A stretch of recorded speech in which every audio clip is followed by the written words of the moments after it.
I have a mentor who I see every single week who is a body psychotherapist, right? And the reason I'm seeing him is because a lot of the psychology works are very heady. They're very like changing your mind, mindset, CBT, that kind of thing. And what we do is more body based in the sense of like, for me, like my characterology and whether or not there's a science to this or not is irrelevant at this point in time, is rigidity, meaning that I think from the head and everything's got to fit into a box, and that colors my reality, right? For better or worse, in positive ways, and hence the light and the dark and all that kind of stuff. And one of the things that my mentor goes through is he will actively try to break my rigidity by challenging beliefs in my reality. Like, so for example, like I have a conversation like, I need to do the right thing here. I need to do this, this, this. He goes, no, you don't. He goes, morality will kill you.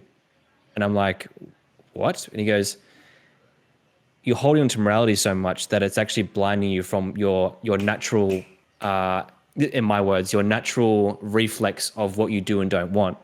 So before you band-aid the solution with what's right and wrong, you ought to let it gush for a bit to see what color the blood is, right? That's the metaphor I just made up then. But so that was his approach, right? So and this is what I find, and I've thought about this for a long time. I watched the debates with Sam Harris and Jordan Peterson, and I see and I didn't agree with Jordan Peterson for a long time. And I'm like, a long time, I mean, for a few months, because I didn't really give it any light.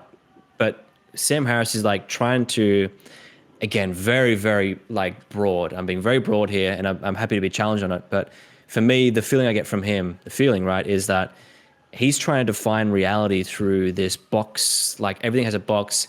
And just because we don't know the box yet of what this thing fits into, then we shouldn't use religion or other things to then fill those boxes up. And then Jordan Peterson's argument is that we need the mystical, the faith-based stuff in order to get to that point, because no matter what, there's always going to be room for ambiguity, right? So yeah, I think that, in that whole thing about truth and managing perceptions, all these things, we can speak about what's moral and what's right. But at the end of the day, how do you know who you really are if you don't pay attention to the natural reflexes of what it is to be human? Sure. Yeah, no, I can think of 10 different ways we could go there, or down 10 different roads. No, and the what's really important, to summarize what you said, is it's complicated. No, but like, no, it is though. And you're pointing out that like morality, integrity, truthful speech, it's all nested within human nature. And the fact that we're messy, and I think you used the term wiggly, which I thought was great.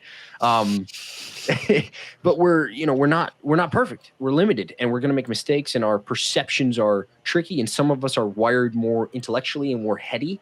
I think you and I are similar in that way. And some of us are wired more emotionally and more, they make decisions from the gut. And all of those differences play in to our perceptions, and it creates this fascinating problem of trying to navigate that with other people. And in the moral dimension, it becomes even more tricky. So I know Harley, I know you would probably say, and we've talked about this before, you're probably more heart than head than I am, for instance. And that even affects the way. Maybe it's more 50-50 for me instead of like 80-20 or whatever the number might be. Maybe I'm 60-40. I don't know. But yeah, seriously. Yeah, it's kind of funny. We just drove 2.5 hours over to Detroit to do a in real life podcast with 2 other guys. Epic. This guy named, it was like last week, Wednesday, so 6 days ago. Mm-hmm. And this guy named Jarrett, I happened to find him through, I guess, a musical artist named Mike. He has a podcast. I've connected with him. I've met him twice now, but either way, he is like probably 95% go with the soul. Don't think. Why are you thinking? Just go. Just take the jump. Go. Take the leap. He's like huge into the spirituality.